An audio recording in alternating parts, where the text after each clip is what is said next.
तो चलो थोड़ा सा है ना आगे बढ़ते हैं।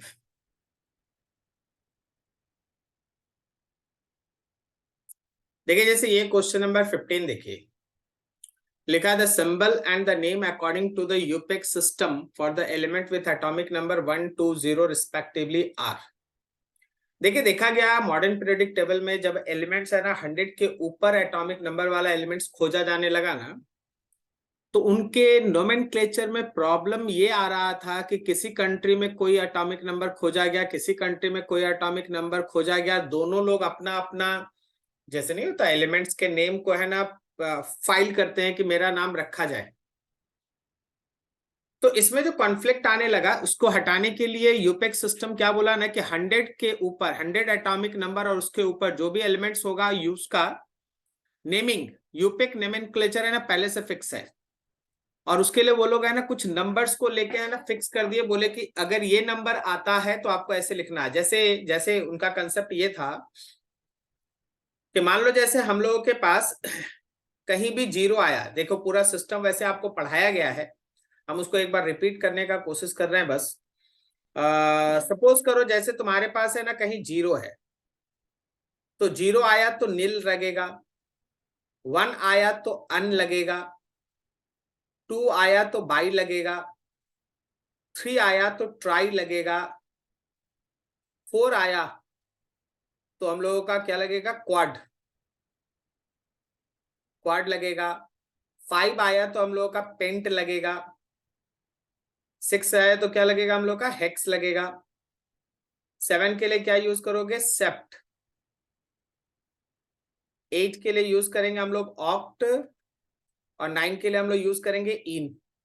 तो ये नंबर है ना पहले से फिक्स कर दिया गया। अब लास्ट में जैसे मान लीजिए आपके पास है 1 2 0, इसका नाम लिखना है, तो 1 के लिए अन लगा दो, 2 के लिए बाई लगा दो, 0 के लिए नील लगा दो, और लास्ट में लगा दो IUM। ये IUM खुद से लगाना, तो un unbinilium, unbinilium, UBN, unbinilium, A option, unbinilium, A option. तो इस तरह से कोई भी एटॉमिक नंबर को है ना आप यूज करके लिख सकते हैं। यहाँ पे हम आपके सामने है ना राइट हैंड साइड में ये चार्ट रखे हैं, जिससे आपको देखने से कुछ और भी नाम है ना बहुत क्लियरली पता चलेगा। वैसे बैचेस के अंदर तो ये सब अच्छे से हुआ है, लेकिन फिर भी प्रैक्टिस के लिए हम आपके सामने रख रहे हैं। जरा देखिए इसको, ये देखिए जैसे ये 101 है, तो इसका नाम में देखो अन नील अन 101, और लास्ट में लगा हुआ IUM, और उसका सिंबल है UNU। आप मान लीजिए 103 लिखते हैं, तो अन 0 के लिए नील, 3 के लिए ट्राई, और लास्ट में लगा हुआ यम। अब देखिए थोड़ा सा एक चीज समझिएगा, ट्राई में भी आई है और यम में भी आई है, तो 2 आई नहीं लिखना है, आपको उसके जगह 1 आई यूज करना है। ट्राई में भी आई है, ईएम में भी आई है, दोनों आई एक दूसरे के बाद आ रहा है, तो 2 डबल आई नहीं यूज करना है, उसके जगह पे 1 आई यूज करना है। अब देखिए जैसे आपके पास आ गया सपोज ये 108, तो अन हो गया, नील हो गया, ऑक्ट हो गया, और फिर लग गया ईएम, अन नील ऑक्ट ईएम। तो सर फिर ये राइट हैंड साइड में नेम ऑफ एलिमेंट क्या है सर? ये है एक्चुअली किसी साइंटिस्ट, किसी रिसर्चर जो उसको खोजे थे, किसी प्रीवियस साइंटिस्ट जो उसके बारे में कभी कुछ बताए होंगे, भविष्य में खोजा गया होगा, उनको थोड़ा ऑनर करने के लिए इन एलिमेंट्स को उनके नाम के साथ दिखा दिया गया। ठीक है, आप जब मॉडर्न पीरियोडिक टेबल देखते हैं तो आपको यही सब एलिमेंट्स है ना इस तरीके से दिखता है। NOR लिखा रहेगा, LR लिखा रहेगा, RF लिखा रहेगा, DB लिखा रहेगा। इसी को दिखाने के लिए हम आपके नीचे यहाँ पे एक पीरियोडिक टेबल सेलेक्ट करके रखे। ये देखिए ये आपका पीरियोडिक टेबल है, इसमें आप 100 से ऊपर के एलिमेंट्स को लेंगे ना। आप देखिए जैसे यहां से देखिए ये 104 है, तो 104 के लिए RF लिखा हुआ है, जबकि इसका यूपिक नोमेनक्लेचर के हिसाब से क्या होना चाहिए, अन नील क्वाड। अननिल क्वाडियम। 105 को क्या होना चाहिए? अननिल पेंटियम। 106 को क्या होना चाहिए? अननिल हेक्सियम। 107 को क्या होना चाहिए? अननिल सेप्टियम एंड सो ऑन। ऐसे चलते रहता है। तो यहां पीरियोडिक टेबल रखा गया था इसी चीज को दिखाने के लिए, लेकिन हम इसमें एक और भी एडिशनल चीज बताते हैं। याद रखिएगा, अभी मॉडर्न पीरियोडिक टेबल में 118 एटॉमिक नंबर तक का ही एलिमेंट आपका सजा धजा के लिखा हुआ है। 118। अभी आपसे पूछा गया था 120। 120 है ना, अभी फ्रेम में नहीं है। मॉडर्न पीरियोडिक टेबल के फ्रेम में 120 नहीं है, 118 है। ठीक है, 118 एटॉमिक नंबर तक हमारे मॉडर्न पीरियोडिक टेबल के अंदर कैपेसिटी है कि वहां तक एलिमेंट्स को रख लिया जाए। समझ पा रहे हो? इस मॉडर्न पीरियोडिक टेबल पे है ना हम आपका, इस मॉडर्न पीरियोडिक टेबल पे हम आपका है ना 10 मिनट अलग से बात करते हैं। ठीक है, मॉडर्न पीरियोडिक टेबल पे चलिए हम लोग थोड़ा देर के लिए ना डिस्कशन करते हैं, इस पूरे पीरियोडिक टेबल को समझते हैं। जो बार बार हम लोग को पढ़ना है उसको बार बार एक बार है ना एक जगह कलेक्टिवली समझते हैं। पूरा का पूरा मॉडर्न पीरियोडिक टेबल मोसलेस के एक्सपेरिमेंट से निकला हुआ फंडामेंटल पे बेस्ट है। मोसले के एक्सपेरिमेंट से निकले हुए फंडामेंटल पे आपका मॉडर्न पीरियोडिक टेबल बेस्ट होता है।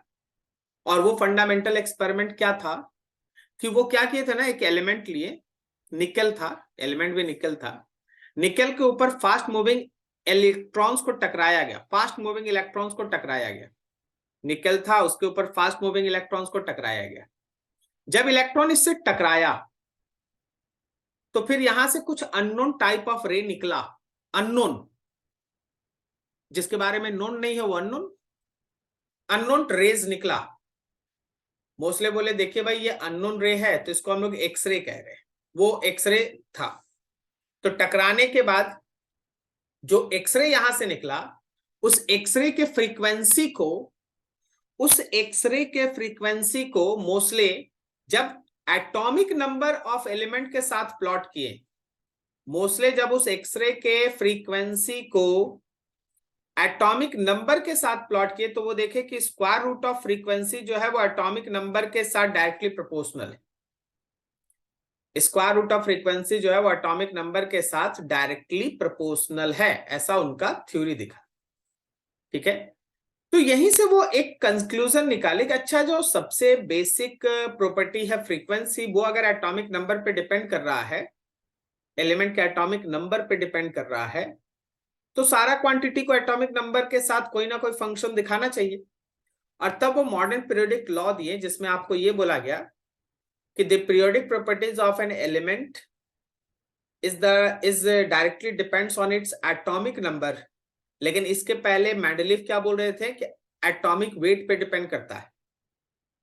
मोस्ले बोले मॉडर्न पीरियोडिक लॉ के अंदर कि जितना भी फिजिकल और केमिकल प्रॉपर्टीज है उसका पीरियोडिक ट्रेंड वो उसके एटॉमिक नंबर के ऊपर डिपेंड करता है, मास नंबर पे या एटॉमिक मास पे नहीं डिपेंड करता है। उसी के ऊपर एलिमेंट्स को 7 पीरियड्स में सजाया गया, 7 पीरियड्स एंड 18 ग्रुप्स। देखिए 18 ग्रुप, एक से लेकर राइट हैंड साइड 18 तक जा रहा है। 18 ग्रुप, 7 पीरियड्स। हॉरिजेंटल रोज को हम लोग पीरियड्स कहते हैं और वर्टिकल कॉलम्स को हम लोग ग्रुप्स कहते हैं। तो 7 periods and 18 vertical columns, 18 groups में एलिमेंट्स को अरेंज किया गया। उससे जो टेबल हमारे पास सामने आया उसको आप मॉडर्न पीरियोडिक टेबल कहते हैं। तो मॉडर्न पीरियोडिक टेबल में कितना पीरियड्स होता है? तो 7 पीरियड्स, 7 हॉरिजेंटल रोज। कितना ग्रुप्स होता है? ग्रुप्स का दूसरा नाम फैमिलीज भी है। तो वर्टिकल कॉलम्स 18 है तो 18 ग्रुप या 18 फैमिली है। अब इसमें देखो, जो हमारा ग्रुप 1 और ग्रुप 2 है, ग्रुप 1 और ग्रुप 2 उसको कलेक्टिवली हम लोग एस ब्लॉक कहते हैं एलिमेंट्स। ग्रुप 3 से लेके ग्रुप 3 से लेके ग्रुप 3 से लेके 12 तक इसको कलेक्टिवली डी ब्लॉक कहा जाता है। और फिर अगर आप बात करोगे तो ग्रुप 13 से लेके 18 तक, ग्रुप 13 से लेके ग्रुप 18 तक इसको हम लोग पी ब्लॉक कहते हैं। ब्लॉक का डिसीजन कैसे लेते हैं तो ये आप सीखे हैं। जब आप एलिमेंट्स को उसके कॉन्फ़िगरेशन के हिसाब से इलेक्ट्रॉन्स को फिल करते हैं, जब आप एलिमेंट्स के इलेक्ट्रॉनिक कॉन्फ़िगरेशन को लिखते हैं 1s2 2s2 2p6 3s2 ऐसे, तो लास्ट इलेक्ट्रॉन उसका जिस सबसेल में जाता है, जब आप कॉन्फ़िगरेशन लिखते हैं तो लास्ट इलेक्ट्रॉन उसका जिस सबसेल में जाता है वही सबसेल उसका ब्लॉक डिसाइड करता है।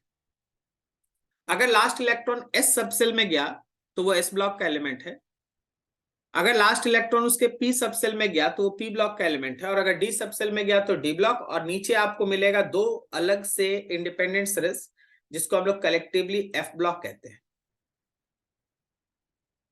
एफ ब्लॉक में दो सीरीज होता है आपके पास, एक है लेंथ एंड वाइड सीरीज और दूसरा है एक्टिन वाइड सीरीज। एक है लेंथ एंड वाइड सीरीज और दूसरा क्या है, actin wide series. Length and wide series and actin wide series, सही है। तो ब्लॉक्स ऐसा रहा। अब अगर आप ध्यान से देखें तो हमारे पास हर एक ग्रुप का कुछ खास कैरेक्टर है और उस कैरेक्टर के हिसाब से एलिमेंट्स जो उस ग्रुप में बिलोंग करते हैं उनको कुछ खास नेमिंग दिया गया है। जैसे अगर आप ध्यान देंगे तो सबसे पहला जो हमारा ग्रुप 1 है, ग्रुप 1 के एलिमेंट्स को हम लोग अल्कली मेटल्स कहते हैं। ग्रुप 1 का एलिमेंट जितना भी है वो अल्कली मेटल्स है, और ग्रुप 2 हम लोगों का अल्कलाइन अर्थ मेटल्स है। ग्रुप 1 क्या है, अल्कली मेटल्स। क्यों अल्कली मेटल है, क्योंकि ग्रुप 1 का एलिमेंट्स जो है वो वाटर के साथ रिएक्ट करके अल्कली बनाता है, बेस बनाता है। तो ग्रुप 1 के एलिमेंट्स को हम लोग अल्कली मेटल्स कहते हैं। ग्रुप 2 का जो भी एलिमेंट्स आपको सामने दिखाई दे रहा है, beryllium, magnesium, calcium, strontium, barium and radium. Radium तो छोड़ दीजिए, वो रेडियो एक्टिव है। मैडम क्यूरी इसको खोजी थी तो उन्हीं के नाम पे है ना रेडियम, ऐसा वो रखे। और मैडम क्यूरी को ऑनर करने के लिए रेडियो एक्टिविटी का जो यूनिट है उसको रखा गया क्यूरी, रेडियो एक्टिविटी का यूनिट। तो चलिए, यहाँ जो हम लोग के पास ग्रुप 2 है जिसमें आप beryllium, magnesium, calcium, strontium, barium का बात करते हैं, उसको अल्कालाइन अर्थ मेटल्स कहा गया।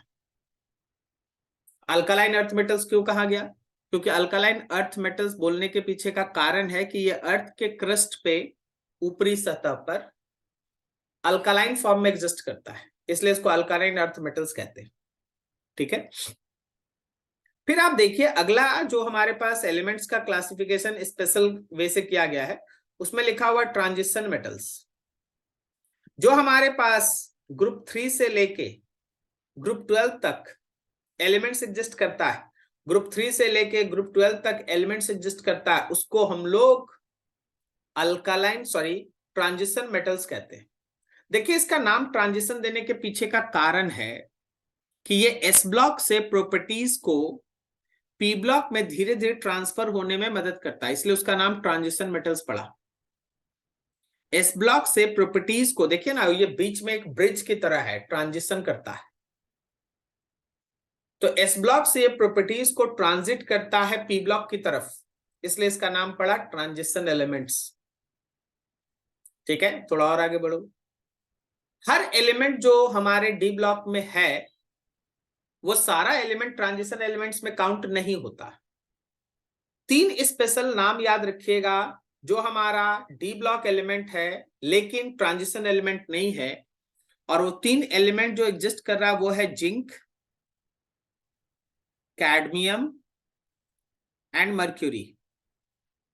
ये तीनों डी ब्लॉक एलिमेंट है, क्योंकि जब आप इसका कॉन्फ़िगरेशन लिखेंगे ना तो इसका लास्ट इलेक्ट्रॉन जो है वो डी सबसेल में जाएगा, तो वो डी ब्लॉक एलिमेंट है। लेकिन ये ट्रांजिशन एलिमेंट का एक इंपॉर्टेंट कैरेक्टरिस्टिक को फॉलो नहीं करता। ट्रांजिशन एलिमेंट्स उसको कहा जाता है जिसका डी सबसेल पार्शियली फिल्ड हो, कंप्लीटली नहीं। मतलब ट्रांजिशन एलिमेंट्स वो है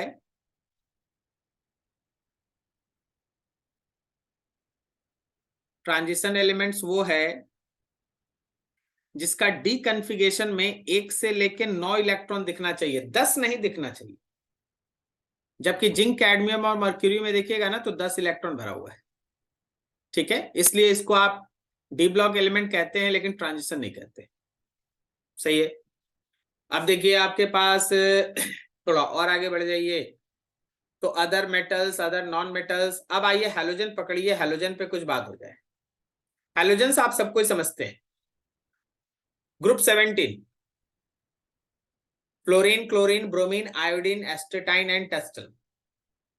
तो जो फ्लोरीन, क्लोरीन, ब्रोमीन, आयोडीन है वो हैलोजेंस कहलाता है। ठीक है। उसके बाद आपका नोबेल गैस है। नोबेल गैस ऑब्वियसली हमारा ग्रुप 18 है, जिसको हम लोग जीरो ग्रुप भी कभी कहते हैं। Group 18, zero group, noble gas, inert gas, ये सब हम लोग helium, neon, argon, krypton, xenon और रेडॉन को कहते हैं। ठीक है। आगे आपके पास है कुछ rare earth metals, rare earth element. देखिए atomic number 21, 39, 57, 71 and lanthanoid elements 57, 71 only. तो देखो 21, 39 एंड लैंथेनम, याद रखो 21, 39 एंड लैंथेनम, ये अर्थ के ऊपर बहुत ही कम अमाउंट में एग्जिस्ट करता है। So it is rare earth element, very rare. इसमें आप दो सीरीज के सारे एलिमेंट्स को डाल सकते हैं। एक सीरीज है अपना लैंथेनॉइड सीरीज, लैंथेनॉइड्स के सीरीज का जितना भी एलिमेंट्स है वो सब इसको बिलोंग करता है। ठीक है। लैंथेनॉइड सीरीज का सारा एलिमेंट्स इसको बिलोंग करता है, और साथ में एग्जिस्ट करता है स्कैंडियम 21 और वाइटीटियम 39, लैंथेनम 57। तो आप समझ लीजिए स्कैंडियम, वाइटीटियम, लैंथेनम और साथ में लैंथेनॉइड सीरीज का 14 एलिमेंट्स, इसको आप रेयर अर्थ एलिमेंट्स कहते हैं, rare earth elements. Actinoid element, actinoid series, ये जो आपका एक्टिनोइड सीरीज है वो एक्टिनोइड एलिमेंट्स को कंटेन करता है। थोरियम से लेके लैवरेंसियम तक, थोरियम यहां रहा आपका, थोरियम यहां रहा आपका, और लैवरेंसियम ये रहा Lr। ठीक है। तो ये आपके मॉडर्न पीरियोडिक टेबल का एक ब्रीफ व्यू है। थोड़ा सा और इस पे देख लीजिए जहां जहां हमको कुछ बोलना है। जनरली लेफ्ट हैंड साइड में जो आपके पास एस ब्लॉक है वो सारा एलिमेंट्स में डोमिनेंट मेटालिक नेचर होता है। डोमिनेंट मेटालिक नेचर मतलब they can easily lose electron, they are highly electropositive, electron loss करना उनका टेंडेंसी होता है, क्योंकि वो इलेक्ट्रॉन लॉस करके अपने आप को स्टेबल कर पाते हैं। तो एस ब्लॉक का जो एलिमेंट्स है उनके अंदर मेटालिक नेचर डोमिनेंट होता है। ठीक है। उनके पास एबिलिटी होता है कि वो आसानी से इलेक्ट्रॉन का लॉस कर सके। जब आप बीच वाले डी ब्लॉक एलिमेंट्स के पास जाते हैं तो वो हमारे नेचर में एग्जिस्ट करने वाला जो जनरल मेटल्स है वो होता है। आयरन है, कोबाल्ट है, निकेल है, कॉपर है, ये सब है। लेकिन जब आप पी ब्लॉक में आएंगे ना तो पी ब्लॉक में आपको सब चीज मिलता है। पी ब्लॉक का कुछ एलिमेंट्स है जिसके अंदर थोड़ा मेटालिक नेचर डोमिनेंट है। बेसिकली इधर वाला ये सब जो आपको दिख रहा है ना, इस सब के अंदर थोड़ा मेटालिक नेचर है नीचे। अब हैलोजन परिवार को जो तुम देख रहे हो उसके अंदर नॉन मेटालिक नेचर डोमिनेंट है। ये जो आपको यहाँ पे रेड वाला बेल्ट दिखाई दे रहा है, ये carbon, nitrogen, oxygen, phosphorus, sulphur, selenium, ये सब नॉन मेटल में आएगा। लेकिन ये जो आपको यहाँ का ये बेल्ट दिखाई दे रहा है, ये वाला बेल्ट जहां मेरा अभी पेन चल रहा है, याद रखना ये मेटलॉइड्स है, या जिसको कहो तो सेमी मेटल्स आप कहते हैं, सेमी मेटल्स। तो आपके पी ब्लॉक में metal, metalloids, non metal, inert gas सब मिलता है। ठीक है। जनरली जब आप सेवेंथ पीरियड में एलिमेंट्स को बात करते हैं, सेवेंथ पीरियड सबसे नीचे वाला, तो वहां पे आपको मेनली है ना रेडियो एक्टिव एलिमेंट्स मिलता है। हाँ, दो सीरीज अलग से आपको निकाला गया, लैंथेनॉइड और एक्टिनॉइड का। लैंथेनॉइड सीरीज में एलिमेंट्स जो है वो 4f के अंदर इलेक्ट्रॉन का फिलिंग होता है 1 से लेके 14 तक, और एक्टिनॉइड में 5f के अंदर इलेक्ट्रॉन का फिलिंग होता है 1 से लेके 14 तक। ठीक है। तो 4f वाला सीरीज लैंथेनॉइड सीरीज कहलाता है, 5f वाला सीरीज एक्टिनॉइड सीरीज कहलाता है। Lanthanoid actually belongs to 6th period, ये 6th पीरियड को बिलोंग करता है, और actinoids belongs to 7th period, ये 7th पीरियड को बिलोंग करता है। ठीक है सर, पीरियड समझ गए, लेकिन सर ग्रुप कौन सा बिलोंग करता है? लेंथेनॉइड और एक्टिनॉइड ये दोनों जो है वो थर्ड ग्रुप को बिलोंग करता है, दोनों थर्ड ग्रुप को बिलोंग करता है। अगर आपसे कोई ग्रुप पूछ ले लेंथेनॉइड एक्टिनॉइड का तो थर्ड ग्रुप है। ठीक है, ये रहा तुम्हारे पास एक छोटा सा इंट्रोडक्शन। देख के ध्यान रखना 118 तक एलिमेंट्स का पीरियोडिक टेबल में जगह अभी तक फिक्स है। 18 से 118 से ऊपर जब होगे तो आप चीजों को अलग तरीके से सोचना पड़ता है। ठीक है, उसको ऐसे नहीं रख सकते। कंसेप्ट क्लियर है? चलिए थोड़ा आगे बढ़ते हैं।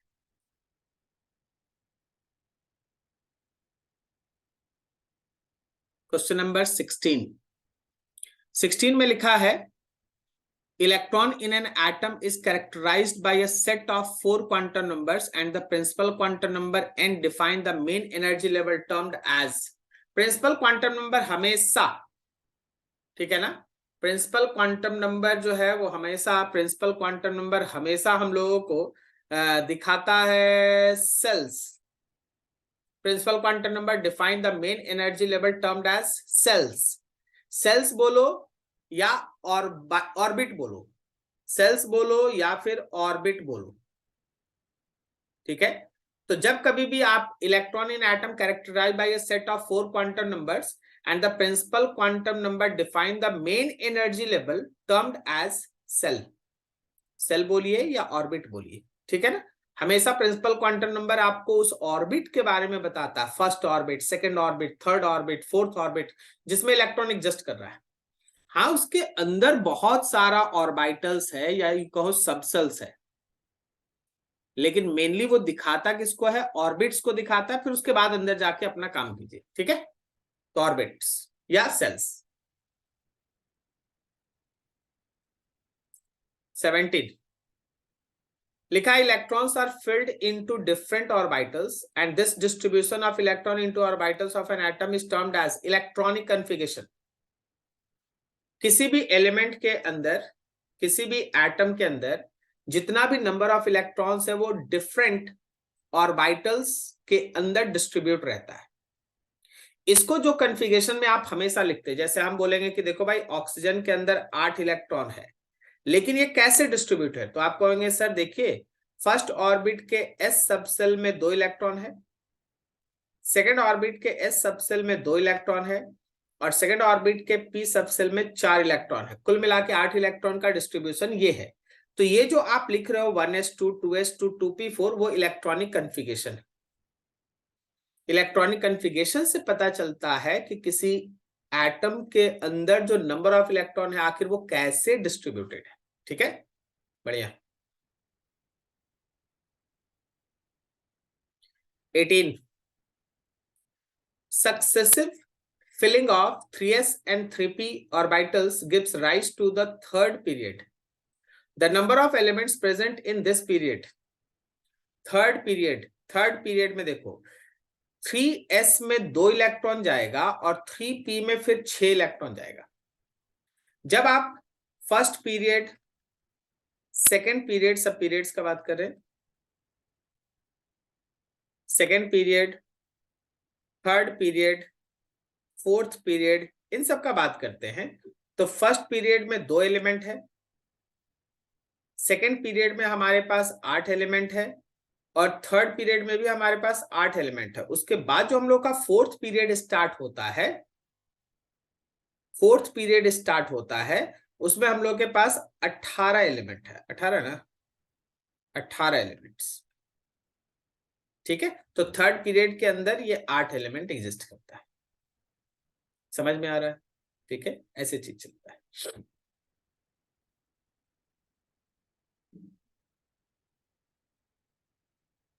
Question number 19 the element z equals to 114 has been discovered recently.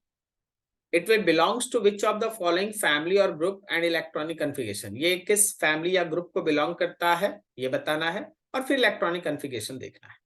अभी हम आपको यहाँ पे एक ट्रिक बताते हैं। उस ट्रिक के लिए आप चलिए उस पीरियोडिक टेबल पे, तब आपको है ना चीज इजी लगेगा थोड़ा। पीरियोडिक टेबल एक ट्रिक है, ट्रिक के लिए है ना आपको थोड़ा सा एक लाइन मेरा समझना पड़ेगा। आप लोग सब कोई फोकस रहेंगे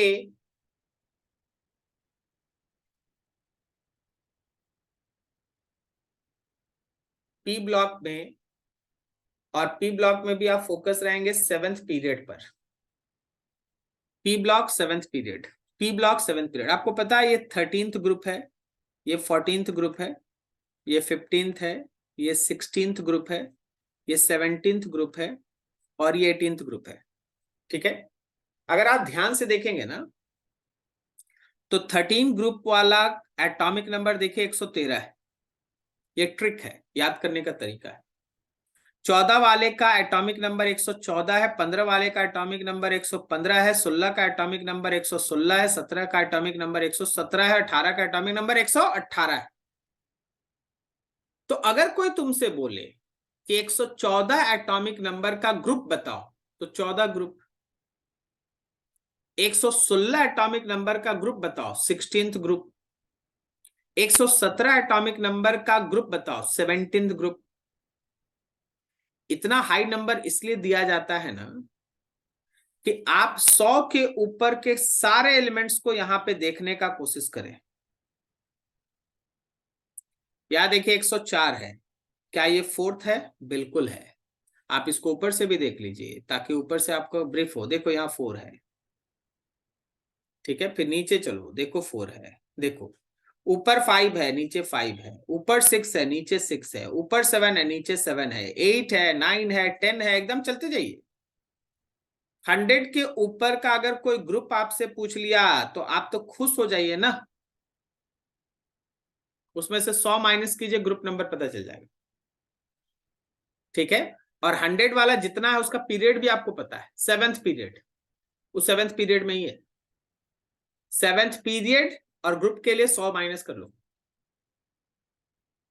समझ पा रहे हो? ठीक है, तो ये चीज ऐसे चलता है। अभी आप अपना देखो कि क्या है। अब देखो थोड़ा एक चीज और भी आप ध्यान ले लो, क्योंकि हम क्वेश्चन देखे थे। अगर अगर कोई 14th ग्रुप का है तो याद रखना वो कार्बन फैमिली का है। अगर कोई 15th ग्रुप का है तो याद रखना वो नाइट्रोजन फैमिली का है। अगर कोई 16th ग्रुप का है तो याद रखना ऑक्सीजन फैमिली है। 17 के लिए हैलोजन फैमिली। 18 है तो नोबेल गैस। तो इस चीज को भी ध्यान में रखना होगा आंसर्स लिखते समय, क्योंकि हम देख रहे हैं कि नीचे के आंसर में है ना वो फैमिलीज भी लिखा हुआ है। चलिए, कंसेप्ट समझ गए। अब आइए आगे क्वेश्चन पे चलते हैं। हाँ, इसमें बोला गया है एटॉमिक नंबर 114। आप तैयार होंगे, कौन सा ग्रुप है, कौन सा ग्रुप है? तो 14 ग्रुप है, इसका ग्रुप नंबर है 14। और 14 एक्चुअली कार्बन फैमिली का है। कार्बन, तो कार्बन फैमिली। ठीक है, अगर कोई इसका पीरियड नंबर पूछ लेता तो इसका पीरियड नंबर होता 7th पीरियड। लेकिन पूछा गया कन्फिगरेशन। अब पूछा गया कन्फिगरेशन, तो ये ध्यान रखना कि कार्बन फैमिली का है। कार्बन फैमिली का है, कार्बन फैमिली कहने का मतलब हो गया आपका P block element.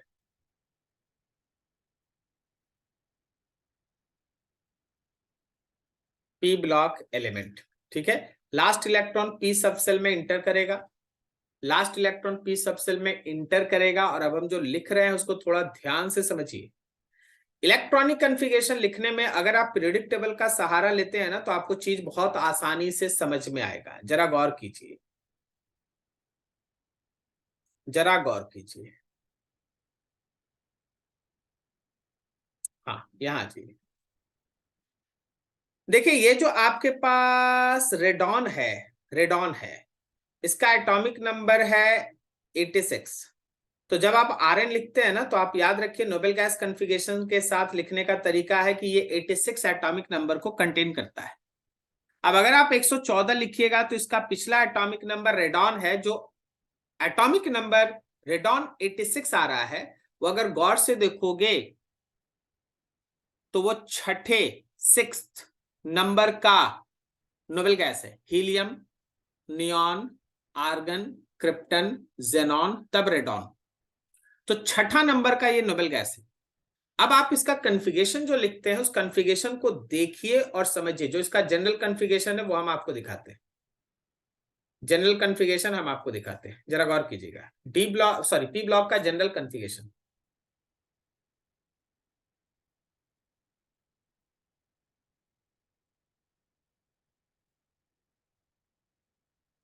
General electronic configuration. इसका तरीका होता है कि एक नोबेल गैस यहां लिखा रहेगा,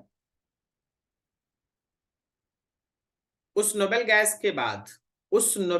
के बाद NS में 2 इलेक्ट्रॉन, ठीक है, N-1 के D में 1 इलेक्ट्रॉन, फिर N-2 के F में 14 इलेक्ट्रॉन, फिर N-1 में 9 इलेक्ट्रॉन, और फिर NP में जितना रेस्ट नंबर ऑफ इलेक्ट्रॉन है 1 से लेके 6 तक। ये इसका कन्फिगरेशन है। ये हायर कन्फिगरेशन उस समय काम आता है जब आप F ब्लॉक को पार करते हैं। मतलब F ब्लॉक आप कहां पार करते हैं? आप एटॉमिक नंबर 57 से लेके 58 से लेके आपका F ब्लॉक स्टार्ट होता है। तो अगर 57 58 से हायर P ब्लॉक एलिमेंट है तब आप इसको लगाते हैं, नहीं तो ये F ब्लॉक वाला टर्म हट जाता है। चलिए अभी देखते हैं। अभी हमको लिखना है 114 फॉर 114। आप देख चुके हैं इससे प्रीवियस जो नोबेल गैस है वो रेडॉन है, जो खुद 86 इलेक्ट्रॉन को कंटेन कर रहा है, रेडॉन लिख दिए। अब ये रेडॉन है कितने नंबर का? तो 6 नंबर का ये नोबेल गैस है, तो आपका N का वैल्यू 7 से स्टार्ट होगा, 7s2, N का वैल्यू 7। ये 6th नंबर का नोबेल गैस है, तो N का वैल्यू 7 से स्टार्ट होगा। NS2, N-1 कहने का मतलब 6D, 6D में 1 इलेक्ट्रॉन। N-2 कहने का मतलब 5F में 14 इलेक्ट्रॉन, फिर N-1 कहने का मतलब 6D में 9 इलेक्ट्रॉन, और फिर 7P। अब देख लो कितना इलेक्ट्रॉन्स हो गया अभी तक। तो 86 और 2 88, 88 और 1 89, 89 और 9 89 और 9 98, 98 और 14 112, 112 और 2 7 में 2। तो आप इसका फाइनल आंसर लिखते हैं, आप इसको फाइनल आंसर अरेंज करके लिखते हैं, अरेंज करके लिखना है बस, और कुछ नहीं। सबसे पहले लिखोगे 5F में 14, फिर लिखोगे 6D में 10, फिर लिखोगे 7S में 2, और फिर लिखोगे 7P में 2। ये इसका कन्फिगरेशन है। अब आप मिला लीजिए कि देखिए कौन सा कन्फिगरेशन इसको बिलोंग करता है। तो भाई बी नंबर बहुत सही है, कार्बन फैमिली भी बता रहा है, और कन्फिगरेशन भी ध्यान से देखोगे तो ये पूरा का पूरा कन्फिगरेशन इसके साथ मैच कर रहा है। बेहतरीन क्वेश्चन, ठीक है।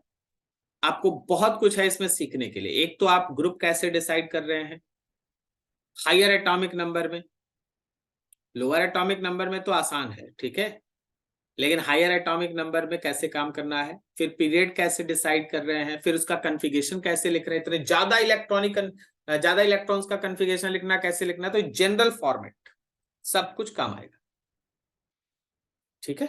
थोड़ा प्रैक्टिस कीजिएगा, अच्छे से इसको देखिएगा, ओके। आगे बढ़ते हैं।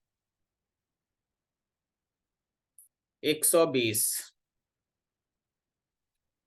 elements are classified into 4 blocks as S block, P block, D block and F block on the basis of, जैसा कि हम आपको अभी पीरियोडिक टेबल के क्लास मतलब इंट्रोडक्शन में बोल रहे थे कि जब आप इलेक्ट्रॉनिक कन्फिगरेशन लिखते हैं तो देखिए कि लास्ट इलेक्ट्रॉन किस सबसेल में जाता है, किस ऑर्बिटल में जाता है। तो on the basis of orbitals, on the basis of subcells आप उसके ब्लॉक को डिसाइड करते हैं, ठीक है। तो एटॉमिक ऑर्बिटल या सबसेल्स के बेसिस पे आप उसको ब्लॉक को डिसाइड करते हैं। कन्फिगर जैसे मान लो हम तुमसे बोलेंगे कि देखो भाई आयरन है जिसका एटॉमिक नंबर 26 है, बताओ ये किस ब्लॉक को किस ब्लॉक को बिलोंग करता है। आप इसका कन्फिगरेशन लिखिए 1s2, 2s2, 2p6, 3s2, 3p6, 4s2 और फिर 3d6। आप देख पाएंगे कि इसका लास्ट इलेक्ट्रॉन जो है वो डी में गया। अगर लास्ट इलेक्ट्रॉन उसका डी सबसेल में गया तो वो डी ब्लॉक को बिलोंग करता है, ठीक है। डी सबसेल डी ऑर्बिटल में गया तो वो डी ब्लॉक को बिलोंग करता है। तो एटॉमिक ऑर्बिटल से आप ब्लॉक का डिसीजन लेते हैं।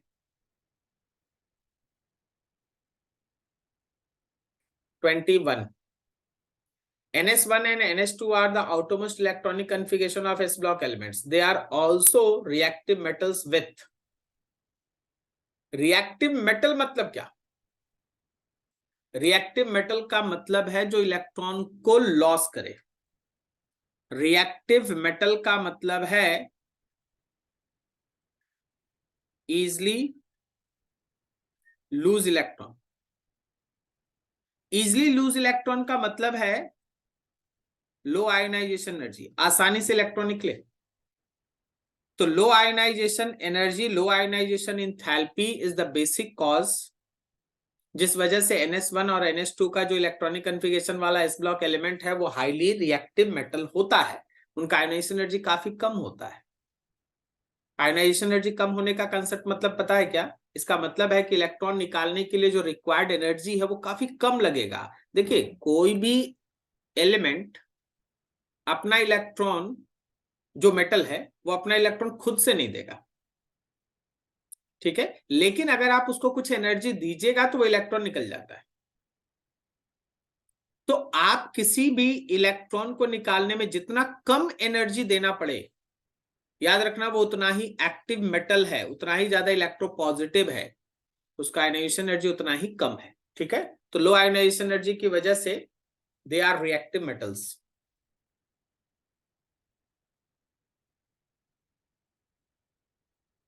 Twenty two, the compound of the s block element with the exception of lithium and beryllium are predominantly, देखो एस ब्लॉक का सारा एलिमेंट जो है ना लगभग आयोनिक होता है, लेकिन जैसे इसमें बोल दिया ना exception of lithium and beryllium, याद रखिए ये दोनों के अंदर जो कंपाउंड्स बनता है ना वो मेनली कोवलेंट नेचर का होता है, उसके पीछे बहुत सारा रीजन है। इन दोनों को छोड़ दीजिए तो बाकी सारा जितना भी कंपाउंड्स है एस ब्लॉक एलिमेंट्स का, they are mainly ionic in nature. वो मेनली आपको है ना आयोनिक, वो मेनली आपको आयोनिक दिखेगा, ठीक है। लेकिन जो लिथियम है, बेरिलियम है, इन दोनों के small size, high ionisation energy, more charge to mass ratio, charge to radius ratio ज्यादा होने की वजह से लिथियम और बेरिलियम का जो कंपाउंड्स होता है ना उसके अंदर कोवलेंट नेचर डोमिनेट होता है। लेकिन अगर आप लिथियम और बेरिलियम को छोड़ के बाकी सारे एलिमेंट्स का जो एस ब्लॉक को बिलोंग करता है उसको अगर आप लेके चलिएगा तो वो आयोनिक नेचर कंटेन करता है, आयोनिक नेचर कंटेन करता है। सही है, चलो आगे बढ़ो।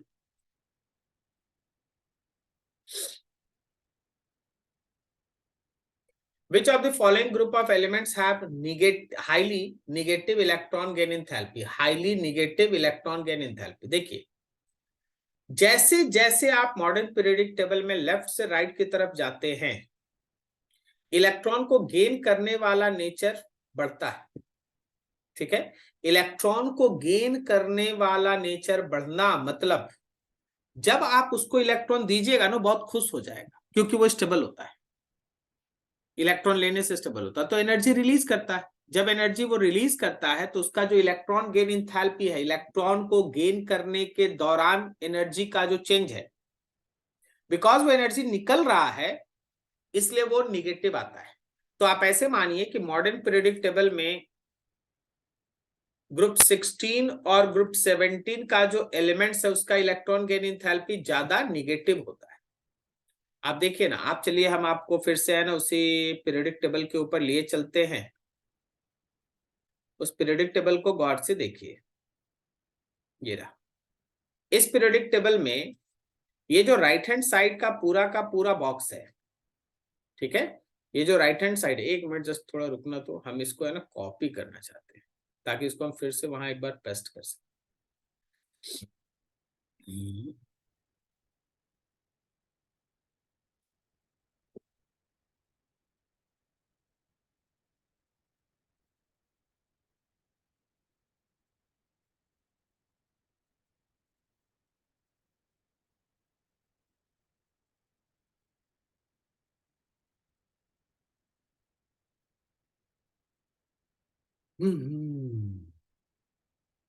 ये था ना, नहीं इसके नीचे वाला।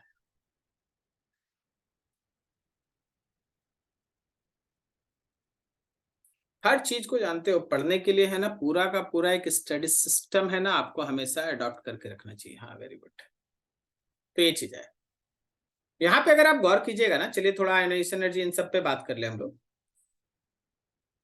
तो इस मॉडर्न पीरियोडिक टेबल में यहां पे जो आपके पास एक्टिव मेटल्स है उन सबका लो आयोनाइजेशन एनर्जी होता है, और जब आप लेफ्ट से राइट की तरफ जाते हो तो आयोनाइजेशन एनर्जी बढ़ता है, तो इधर हाई आयोनाइजेशन एनर्जी मिलता है। लेकिन जब आप बात करोगे इन नॉन मेटल्स का, जो राइट हैंड साइड में नॉन मेटल्स है, इसके अंदर एबिलिटी होता है to gain electron, to gain electron. So their electron gain enthalpy is highly negative, क्योंकि वो लोग जब इलेक्ट्रॉन गेन करते हैं तो एनर्जी का लॉस होता है, तो electron gain enthalpy highly negative है, एक्सोथर्मिक रिएक्शंस होता है। सही है। उसमें भी अगर मान लो ऑक्सीजन और फ्लोरीन में भी अगर तुम बात करोगे ना, ऑक्सीजन फ्लोरीन नहीं बोल रहे, हम बोल रहे हैं ग्रुप 16 और ग्रुप 17, तो ग्रुप 17 के पास ज्यादा एबिलिटी है इलेक्ट्रॉन लॉस करने का, क्योंकि वो एक ही इलेक्ट्रॉन गेन करने के बाद तुरंत स्टेबल हो जाएगा, नोबेल गैस कॉन्फ़िगरेशन। ग्रुप 16 को तो 2 इलेक्ट्रॉन गेन करना पड़ेगा, पहला दूसरा, लेकिन ग्रुप 17 को केवल 1 इलेक्ट्रॉन गेन करना है।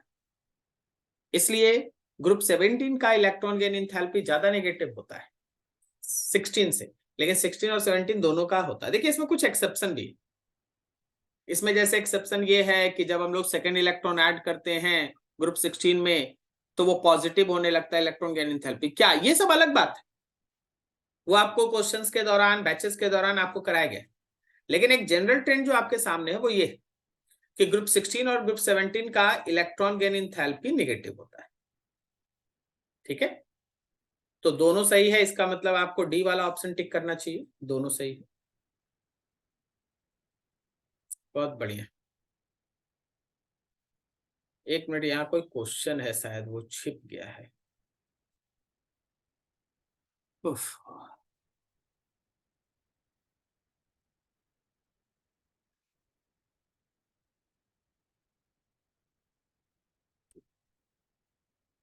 अभी देखो आपके पास है क्वेश्चन नंबर 24 24 में आपके सामने लिखा है general outer electronic configuration of D block elements, general outer electronic configuration of D block element. देखिए हम डी ब्लॉक एलिमेंट का कॉन्फ़िगरेशन ही लिख दें।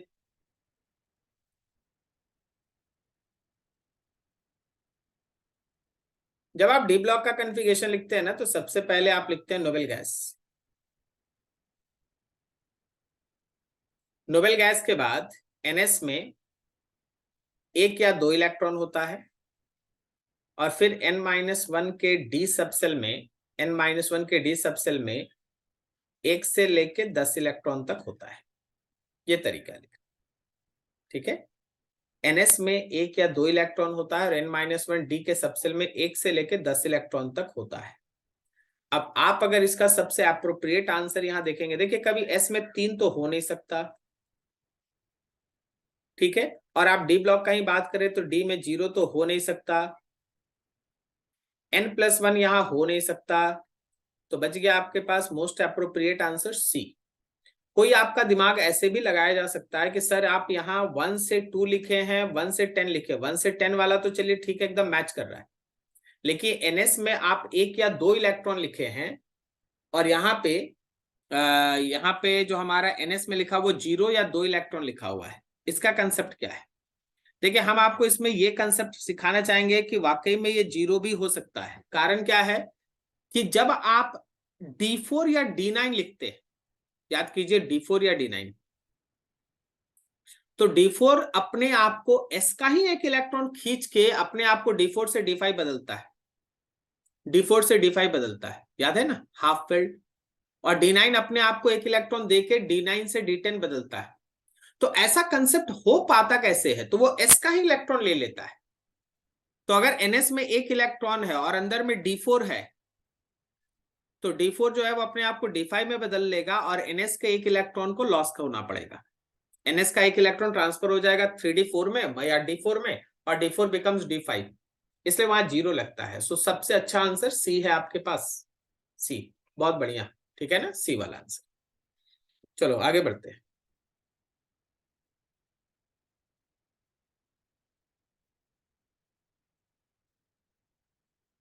25. Zinc, cadmium and mercury do not show most of the properties of transition element. हम आपको आज periodic table के introduction में बता चुके थे कि देखिए ये जिंक, कैडमियम एंड मर्क्यूरी,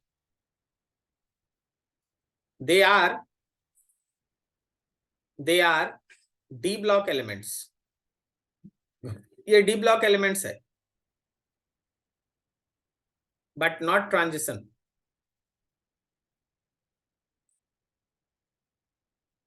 लेकिन ये ट्रांजिशन एलिमेंट्स नहीं है।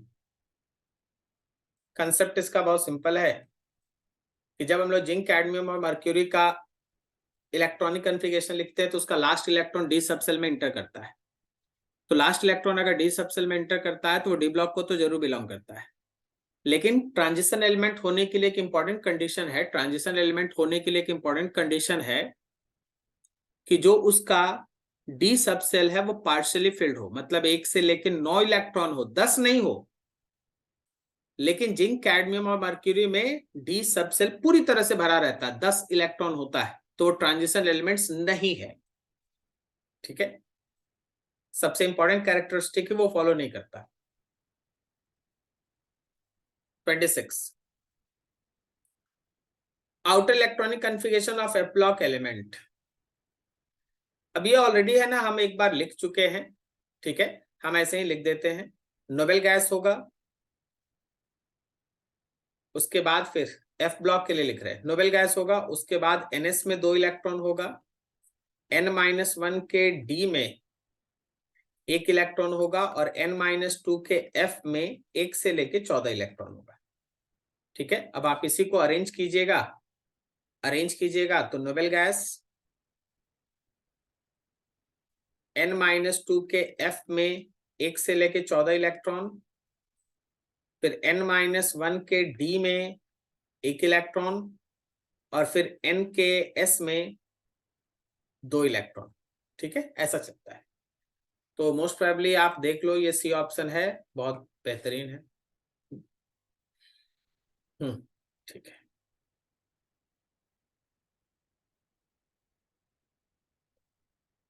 Question number 27. Arrange the following elements in decreasing order of metallic character. Silicon, beryllium, magnesium, sodium and phosphorus. अब फास्फोरस तो नॉन मेटल है, उसको सबसे अलग रखिए। ठीक है, सिलिकॉन भी है ना, पी ब्लॉक को है। जरा गौर करना, पहले तो हम ब्लॉक लिख दे।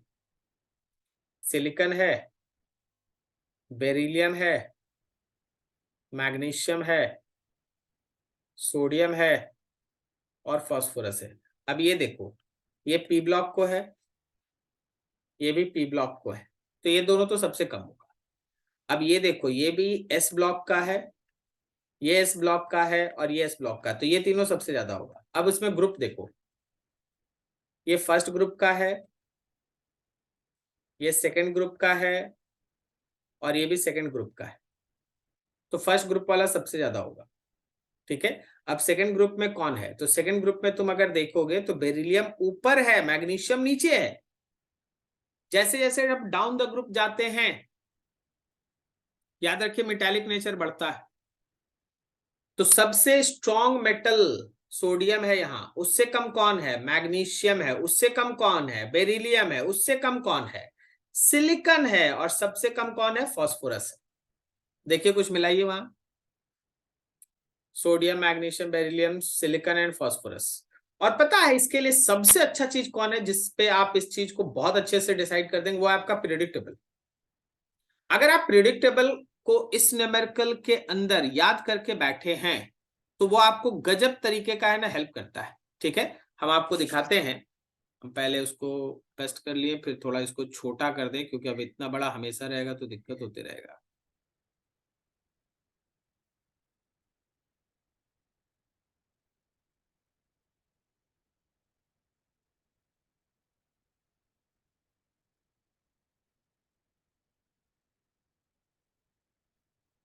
ठीक है, ऐसा। अब देखो, तुम इस पीरियोडिक टेबल को जरा गौर से देखो, पीरियोडिक टेबल को गौर से देखो। इस पीरियोडिक टेबल में, अब यहाँ काम कर लेते हैं, इसी को ही पहले कॉपी कर लेते हैं। जहां जरूरत पड़ेगा पेस्ट। ठीक है, हाँ। देखिए इसको थोड़ा आप साइज बढ़ा लेते हैं, यहाँ के हिसाब से देख लेते हैं। हमेशा ध्यान रखिए ना, अगर आप कुछ पोजीशंस देखते हैं, देखिए जैसे आप गौर से देखिए, ये देखिए सोडियम, करेक्ट, ये है मैग्नीशियम, ये है बेरिलियम। तो अगर इन तीनों में तुमसे पूछे कि भाई अच्छा मेटल कौन है, तो ऑब्वियसली सोडियम सबसे अच्छा मेटल है, सोडियम। ठीक है, लिख देते हैं सोडियम। उससे वीक मेटल कौन है, तो अब उससे वीक कौन होगा, तो ग्रुप 2 होगा।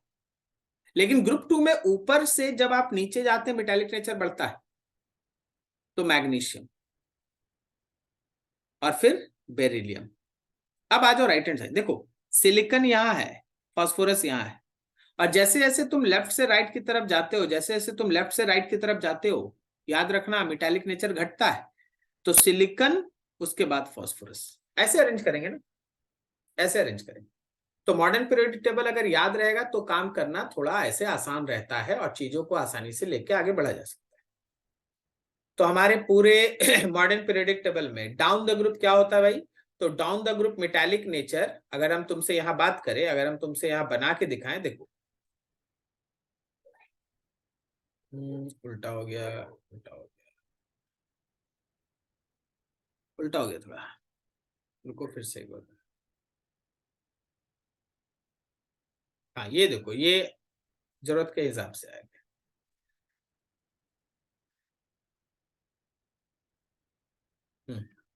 देखिए ये प्रोडक्ट, जब आप ऊपर से नीचे जाते हैं तो याद रखिएगा मेटालिक नेचर इंक्रीज करता है, मेटालिक नेचर इंक्रीज करता है। जब आप लेफ्ट से राइट जाते हैं पीरियड्स में, तो याद रखिएगा मेटालिक नेचर डिक्रीज करता है।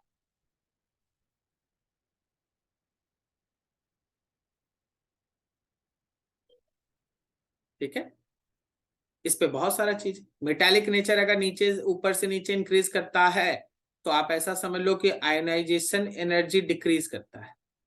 और लेफ्ट से राइट मेटालिक नेचर डिक्रीज करता है तो आयोनाइजेशन एनर्जी का वैल्यू इंक्रीज करता है। ऐसा बहुत सारा प्रॉपर्टी है, सबको हम हर जगह नहीं लिखते चल पाएंगे। ठीक है, जहां जो आएगा वहां पे हम लोग उसके बारे में चर्चा करते रहेंगे। सही, ये सब चीज। तो ये रहा हमारा मेटालिक नेचर का ऑर्डर, ऑप्शन कौन सा, डी वाला। ठीक है, चलो आगे बढ़ो।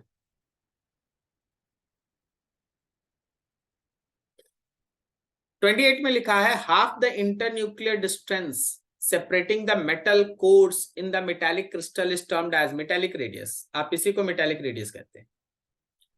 जब आप मेटल का कोर देखते हैं, जब आप मेटल का क्रिस्टल देखते हैं, तो मेटल का क्रिस्टल का कंसेप्ट तो ये होता है ना, मेटल क्रिस्टल का कंसेप्ट ये होता है कि मान लो ये मेटल का क्रिस्टल है, तो इसके अंदर इलेक्ट्रॉन्स का सी होता है, इलेक्ट्रॉन्स का सी होता है, कहने का मतलब निगेटिव चार्ज फ्री इलेक्ट्रॉन्स इसमें घूमते रहता है।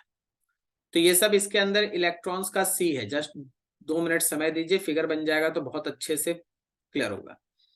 ये पूरे इलेक्ट्रॉन्स के सी में होता क्या है कि इसका कुछ फ्री इलेक्ट्रॉन्स है, इसका जो मेटल के अंदर एलिमेंट्स का अपना फ्री इलेक्ट्रॉन्स होता है, हर एटम का अपना फ्री इलेक्ट्रॉन होता है।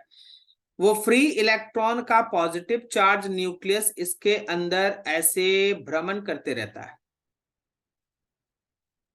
इसके अंदर ऐसे भ्रमण करते रहता है। इसको हम लोग कैनल्स कहते हैं। मेटालिक बॉन्ड बनने का कंसेप्ट यही है कि ये पॉजिटिव चार्ज कैनल्स जो है वो फ्री इलेक्ट्रॉन्स के साथ जो है वो बॉन्डेड होता है, उसको हम लोग मेटालिक बॉन्ड्स कहते हैं। अब इसमें जो लिखा है half the internuclear distance separating the metal course, अब मान लीजिए जैसे आप कोई 2 मेटल कोर ले लेते, सपोज ये वाला ले लीजिए, मेटल का कोर मतलब मेटल का न्यूक्लियस, इस डिस्टेंस के हाफ पोर्शन को आप क्या नाम देते हैं, that is called metallic radius. Metal course मतलब न्यूक्लियस, उसके बीच के डिस्टेंस के हाफ को आप मेटालिक रेडियस कहते हैं। ठीक है, तो ये चीज ध्यान रखना, मेटालिक रेडियस का कंसेप्ट है। 29, if the internuclear distance between the two adjacent copper atoms in solid state is 256, then the metallic radius है, सीधा 256 का हाफ करो ना। अभी ना हम डिफिनेशन आपको बताएं कि जो भी इंटरन्यूक्लियर डिस्टेंस है जस्ट उसके बीच का half of the distance metallic radius होता है, तो 128। जो प्रीवियस हम तो बोलेंगे कि दोनों फिगर को एक साथ देखो, हो पाएगा? नहीं हो पाएगा तो छोटा कर देते, इसमें क्या है।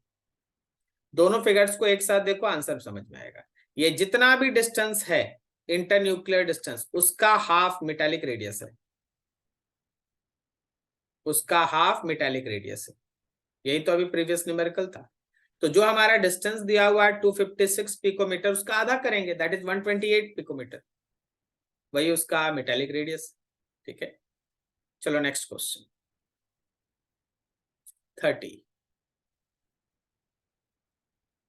30 में लिखा है the effective nuclear charge experienced by a valence electron in an atom will be less than the actual charge on the nucleus। एकदम सही है। न्यूक्लियस का बाहरी इलेक्ट्रॉन पे जो इफेक्टिव फोर्स ऑफ अट्रैक्शन है वो जितना होना चाहिए उससे कम है।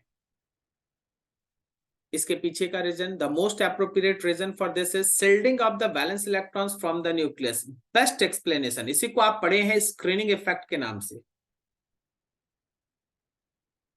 स्क्रीनिंग इफेक्ट वैसे तो आप पढ़े हैं, लेकिन हम चाहेंगे कि एक बार हम आपको थोड़ा सा रिवाइज करा दें। स्क्रीनिंग इफेक्ट में पढ़े आप क्या थे? आप पढ़े थे सर, देखिए कि ये रहा एक न्यूक्लियस, ये है फर्स्ट ऑर्बिट, ये मान लो सेकंड ऑर्बिट, ये मान लो थर्ड ऑर्बिट, ये मान लो कोई nth ऑर्बिट है। तो वैलेंस सेल तो ये है, वैलेंस सेल, वैलेंस ऑर्बिट ये है, इसमें कोई एक इलेक्ट्रॉन है। अगर अंदर में कोई इलेक्ट्रॉन नहीं है, अगर अंदर में कोई इलेक्ट्रॉन नहीं है तो न्यूक्लियस इस इलेक्ट्रॉन को अपनी तरफ खींच रहा है इस फोर्स से, और उसको कोई रोकने वाला भी नहीं है। कारण क्या है कि कोई इलेक्ट्रॉन अंदर में है ही नहीं। लेकिन सोचिए, क्या ऐसा होता है? नहीं, ऐसा नहीं होता। होता तो ऐसा है कि इनर ऑर्बिट्स में भी इलेक्ट्रॉन तो मौजूद है, जैसे यहां भी एक इलेक्ट्रॉन मौजूद है इनर सेल्स में। इनर सेल्स में इलेक्ट्रॉन भर भर के मौजूद है, करेक्ट है ना? इन इनर सेल्स के इलेक्ट्रॉन की वजह से जो हमारा वैलेंस इलेक्ट्रॉन है, वैलेंस सेल में जो इलेक्ट्रॉन है, वो एक बाहर की तरफ एक फोर्स एक्सपीरियंस करता है। अब होता क्या है कि ये है force on valence shell electron due to inner shell electrons. Inner shell electrons की वजह से वैलेंस सेल इलेक्ट्रॉन पे एक रिपल्सन लग रहा है, और ये फोर्स जो आपको दिख रहा है, ये फोर्स है न्यूक्लियस के अट्रैक्शन का। तो क्या बोलते हो, इफेक्टिव फोर्स बढ़ गया कि घट गया? वेक्टरली अगर देखो तो हमारा दोनों फोर्स अपोजिट में है। So effective force of attraction, effective force on valence electron decreases and this is called screening effect और shielding effect। इसी को हम लोग स्क्रीनिंग इफेक्ट या फिर शील्डिंग इफेक्ट कहते हैं। ठीक है, चलिए बढ़िया।